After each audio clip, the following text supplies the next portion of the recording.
Frank, tell us what's in the law and what does it mean for the Hong Kong, as it takes effect, the pro-democracy activists in Hong Kong, they're already protesting it. What are your thoughts on this?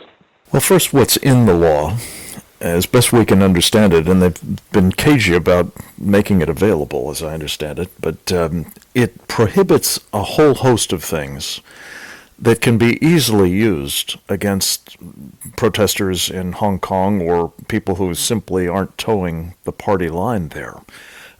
Things like secessionism and working with foreign governments and terrorism and subversion of state power.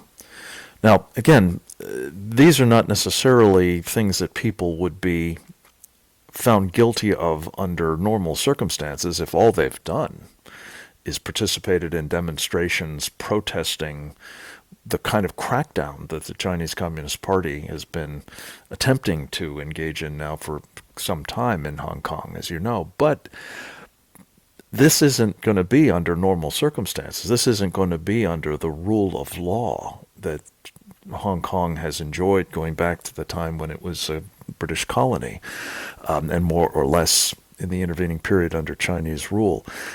It is going to be administered, this law, by the security apparatus of Communist China, by judges that are selected by the Chinese. In some cases, they'll simply take people from Hong Kong to the mainland and throw them into what passes for a Chinese, judicial system there. In other words, these people who are out in the streets now, who are being subjected to water cannon and probably other kinds of physical abuse, also almost certainly face arrest.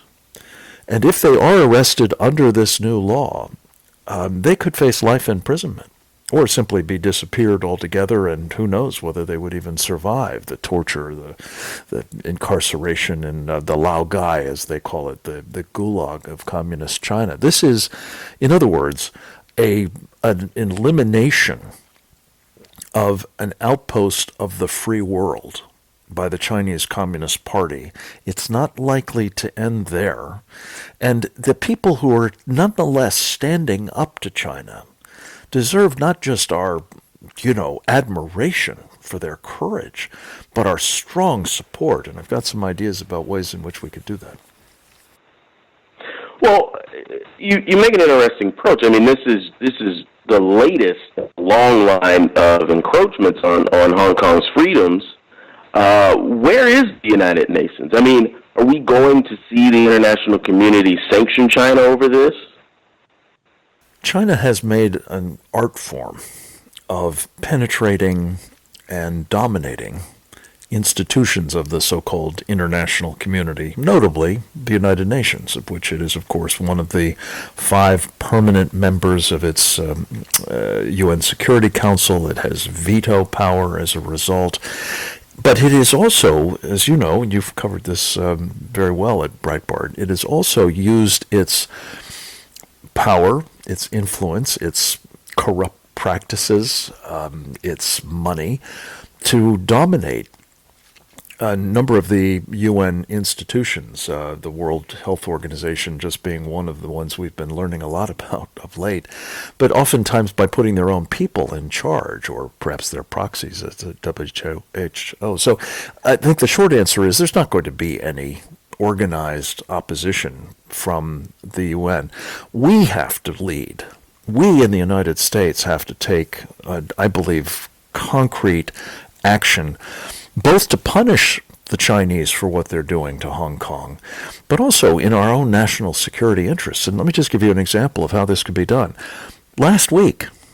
Just last week, for the first time in 21 years since a statute was enacted by the United States Congress with, by the way, interestingly enough, the signature of then President Bill Clinton, that the Defense Department was required to report on the name and numbers of the People's Liberation Army, or what they call Communist Chinese military companies operating in the United States. For the first time last week, the Trump administration's Pentagon actually tendered such a list. It was of just 20 companies, but it said it's the first tranche. And these 20 companies are doing business in America, which means that they are stealing our technology, they are subverting our companies, they are, I believe, engaged in espionage almost certainly, because that's what the Chinese intelligence law requires all companies to do. You can especially anticipate that that's what People's Liberation Army companies are doing. So here's a case where these companies are doing very bad things, among other them, raising money in our capital markets to underwrite the arms buildup that the Chinese are engaged in to threaten us. This is crazy. President Trump can shut this down, and I believe he should, and it would be a very powerful, contribution to our national security, yes, but it would also be a very important means of pushing back against the Chinese Communist Party for what it's doing in Hong Kong.